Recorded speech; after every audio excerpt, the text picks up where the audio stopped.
সামনেই তো রাখি, তা মা বললো রাহির ঈদ যখন দুজনেই আছে তাহলে আজকে একটা রাখি স্পেশাল মিষ্টি বানাই। তা মিষ্টিটা কিভাবে বানাচ্ছ খুব চটজলদি একটা মিষ্টি মা তোমাদের সাথে শেয়ার করছে, কিভাবে করছো মা বলো। এটা হচ্ছে এমনি ছানা, দুধ দিয়েও ছানা হয়, আমি যেহেতু পনিরকে নিয়ে এরকম করেছি তাড়াতাড়ি হবে বলে। বেশ, এর কত আছে পনির বলে দাও। এটা 300 পনির আছে। 300 পনির আছে। পনির করে দেখো পুরো ছানা করে নিয়েছি কিন্তু। এটা কিন্তু তোমরা যদি হাতে সময় থাকে তাহলে দুধ কাটিয়ে ছানা করেও করতে পারো, ওটা বেশি ভালো হবে। আর এখানে 1 চামচ সুজিকে দুধ দিয়ে ভিজিয়ে রেখেছিলাম, এর মধ্যে দিয়ে দিলাম। আর দিচ্ছি 1.5 চামচ মতো ময়দা। আর দিচ্ছি 1/2 চামচ এলাচ গুঁড়ো করে রেখেছিলাম, সেই এলাচ গুঁড়ো। আর দিচ্ছি 1/4 হচ্ছে বেকিং পাউডার। আর দিচ্ছি 1 চামচ মতো চিনি। এবার পুরো ছানাটাকে মেখে নেব, ভালো করে চটকে সুন্দর করে মেখে নেব। আমি সব উপকরণগুলো দিয়ে ভালো করে ডলে মেখে নিচ্ছি, এখন যেন মোলায়েম হয়ে যায়, এরকম করে করতে হবে। আর খুব কম সময়ের মধ্যেই কিন্তু হয়ে যাবে, সেরকমই একটা রেসিপি কিন্তু মা তোমাদের সাথে শেয়ার করছে। মা কিন্তু বহু ধরনের মিষ্টি জানে, তা ভাবলাম এটা দিয়ে শুরু করি, রাখি যখন সামনে।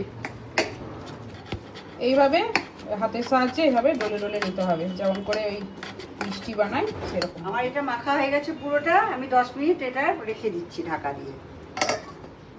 দেখো আমি কড়াইয়ে 1/2 লিটার দুধ নিয়েছি, দিয়ে ফুটতে দিয়েছি, ফোটা হয়ে গেছে।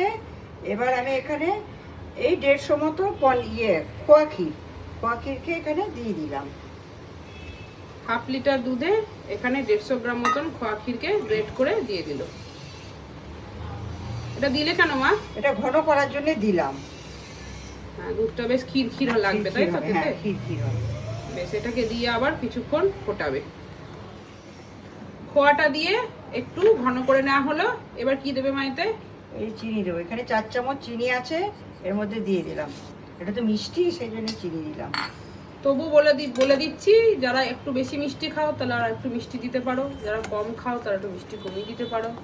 তবে যেহেতু মিষ্টি আইটেম তাই মিষ্টি ভালো লাগবে খেতে। এবার কি দেবে? এবার দেবো একটু এলাচ গুঁড়ি।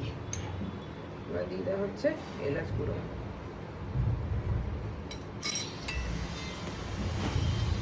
কৃষ্ণ গন্ধ উঠছে এলাচের জন্য না? হ্যাঁ, এলাচের খুব সুন্দর গন্ধ উঠছে। এখানে খোয়া দিয়ে চিনি দিয়ে সবকিছু দেখো একদম কিন্তু দুধের সাথে গলে গেছে, মিশেও গেছে। এবার গ্যাসের ফ্লেমটাকে কমিয়ে দিয়ে এটাকে কতক্ষণ মা ফুটতে দিতে হবে? বেশ কিছু ঘন হলে অফ করে দেবো, টাইমের কিছু নেই, ঘন হলেই। এইবার গ্যাসের ফ্লেমটাকে কমিয়ে দিয়ে ধীরে ধীরে এটাকে আরো ঘন করতে দিতে হবে। এবার আমি এই ছানাটাকে বলের আকারে গড়িয়ে নিয়ে একটুখানি হালকা করে এই চপের মতো চ্যাপটা করে নিলাম।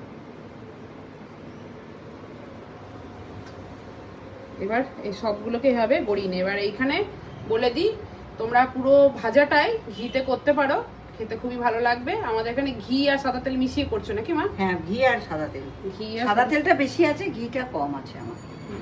তোমরা ইচ্ছা করলে পুরোটা ঘিয়ে করতে পারো। তেল এখানে গরম হয়ে গেছে, এবার মিষ্টিগুলোকে এভাবে ভেজে নেবে। এখানে অনেকগুলোই দিয়ে দেওয়া হলো ছানার বড়াগুলোকে। এবার এগুলোকে একটু ভেজে নিতে হবে লাল লাল করে। উল্টে নিচ্ছে এবার। এগুলো ফুলে একদম দ্বিগুণ হয়ে যাবে, দেখো। হ্যাঁ, অনেক ফুলে গেছে। এগুলো তো এমনি দেখেই বোঝা যাচ্ছে যেগুলো কত ফুলেছে। হ্যাঁ, খুব সুন্দর, আর গন্ধ খুব ভালো উঠছে, খেতেও ভালো লাগে। হ্যাঁ। ছানার বলগুলো দেখো এখানে কিন্তু লাল লাল করে ভাজা হয়ে গেছে। এইবার এগুলোকে তুলে নিতে হবে। তুলে নেবে তোমার? হ্যাঁ, তুলে নেবো। এইভাবে বাকি যেটুকু আছে সেটুকুও ভেজে নেওয়া হচ্ছে, তারপর তোমাদেরকে আবার দেখাচ্ছি। দেখো এখানে কিন্তু দুধটা একদম ক্ষীর হয়ে গেছে, পুরো ঘন হয়ে একদম ক্ষীর হয়ে গেছে। এবার এতে কি দিচ্ছ? এবার একটু স্যাফরন। এখানে খেতেও ভালো লাগবে, কালারটাও দারুণ হবে। কেশর, হ্যাঁ কেশর দিলে রংটা ভালো হয়, গন্ধ না, কেশরের গন্ধটা খুব সুন্দর হয়। আর এখানে এই যে আর এক রাউন্ড ভাজা চলছে। এবার গ্যাসটাকে নিভিয়ে দেওয়া হবে। তোমার তো পুরোটা ভাজা হয়ে গেছে মা? হ্যাঁ, ভাজা হয়ে গেছে। এবার কি করবে?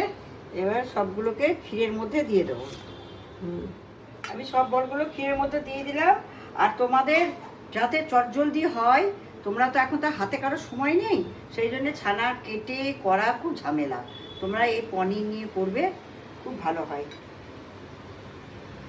আর এইভাবেই এইভাবে করবে। সবটাই কিন্তু দিয়ে দেওয়া হলো, খুব ভালো হয় খেতে। করে দেখো, বলে তোমাদের তো আগেই বললাম মা অনেক রকম মিষ্টি করতে পারে, তার মধ্যে এটা একটা। বাকিগুলো আস্তে আস্তে শেয়ার করব। আর গ্যাস বন্ধ করে দিলে তো? হ্যাঁ, গ্যাস বন্ধ। এটা 8 ঘন্টা মতো ঢাকা দিয়ে রেখে দেবো। তোমরা এটা গরমও খেতে পারো, আবার ফ্রিজে রেখেও। ঠান্ডা ঠান্ডাটা বেশি ভালো লাগে খেতে। এটা ঠান্ডা হয়ে গেলে, গরম ভাবটা চলে গেলে তখন ফ্রিজে ভরে দিলে, একটা বক্সের মধ্যে ভরে ইচ্ছা করলে 2-3 ঘন্টা পর ঠান্ডা ঠান্ডাও খেতে পারো। এবার নামানোর আগে ওপর থেকে দিয়ে দেওয়া হচ্ছে এখানে পেস্তা কুচি। এটা দেখতেও ভালো লাগে, খেতেও ভালো লাগে। সবকিছুর একটা নিজস্ব গন্ধ আছে, গন্ধ পেস্তারও আছে, গন্ধ হ্যাঁ, আছে, সবার গন্ধ আছে। কেশরের একটা নিজস্ব গন্ধ আছে, নিজের নিজের এটা এলাচের বলতে গন্ধ। বলতে ভাবটা কিন্তু কেশরের কেশরের জন্য। ব্যাস, এটা একদম পুরো রেডি খাওয়ার জন্য। গরম গরমও খেতে পারো, ঠান্ডা করেও খেতে পারো। এটা হলো মিষ্টিটার ফাইনাল লুকস।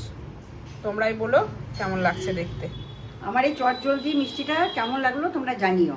আর তোমরা একবার চেষ্টা করবে বানাতে। আর সামনেই তো রাখি, হুম। তোমরা পারলে একবার বানিয়ে দেখো, খুব ভালো হয় খেতে।